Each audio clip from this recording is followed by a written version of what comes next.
ছাদ বাগান করে দৃষ্টান্ত স্থাপন করেছেন যশোরের চূড়ামনকাটি ইউনিয়নের কবির হোসেন। তাকে দেখে উৎসাহী হয়ে বাড়ির আঙিনা ও ছাদে ফল, ফুল ও ওষুধি গাছের বাগান গড়ে তুলেছেন অনেকেই।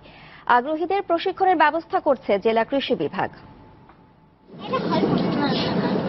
চূড়ামনকাটি ইউনিয়নের বাসিন্দা সরকারি চাকরিজীবী কবির হোসেন নিজ বাড়ির ছাদে গড়ে তুলেছেন বনজ, ফলজ ও ঔষধি গাছের বাগান। তার এই বাগানে কিউই, পিনাক বাটার সহ দেশি বিদেশি ফল ও ঔষধি প্রজাতির প্রায় 600 গাছ রয়েছে। অন্যদের উৎসাহিত করতে বিনামূল্যে গাছের চারা বিতরণ করেন তিনি। আমি কখনো ফল বিক্রি করিনি কিংবা গাছ বিক্রি করিনি। আমার উদ্দেশ্য একটাই যে আমাকে দেখে মানুষ অনুপ্রাণিত হোক। গাছপ্রেমী কবিরকে দেখে উদ্বুদ্ধ হয়ে এলাকার অনেকেই নিজ উদ্যোগে বাড়ির ছাদে ও আঙিনায় গড়ে তুলেছেন বাগান। ভাই দেখা দেখি আমরা এখানে গাছ লাগাইছি, ভাই বিভিন্ন জায়গা থেকে নিয়ে আসে, সেখান থেকে আমাদেরকেও গাছ দেয়। এছাড়া এখানে অনেক রকমের সবজি আছে, অনেক কিছুই আছে যা খুবই ভালো লাগে।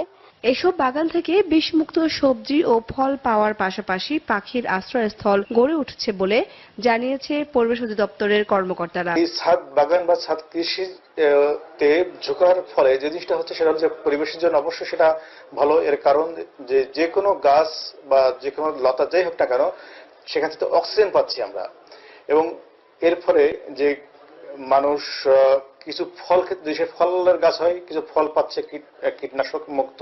ছাদ বাগানীদের সহযোগিতায় বিভিন্ন প্রশিক্ষণের ব্যবস্থা করেছে জেলা কৃষি বিভাগ। আর শৌখিন চাষীদের সম্মাননা দিয়ে উৎসাহ দিচ্ছে জেলা প্রশাসন। চারা বিতরণ ছিল, মেলা, এইসব করার পরে গ্রামাঞ্চলে আমাদের আপনি দেখবেন যে ব্যাপক ফল গাছ জনপ্রিয় হয়েছে এবং অনেক ধানি জমি কাটে মানুষ এখন কিন্তু বাণিজ্যিকভাবে ফলের বাগান করতেছে। আমরা প্রতি বছর পুরস্কার দিই, যে বঙ্গবন্ধু কৃষি পুরস্কার হয়, এবং এখানে অনেক ক্যাটাগরিতে কিন্তু পুরস্কার হয়, বাগান করার জন্য পুরস্কার দেওয়া হয়। এরই মধ্যে যশোরের চুনারমনকাঠি এলাকায় গড়ে উঠেছে মোট 15টি ছাদ বাগান। দীপ্ত, বার্তা কক্ষ।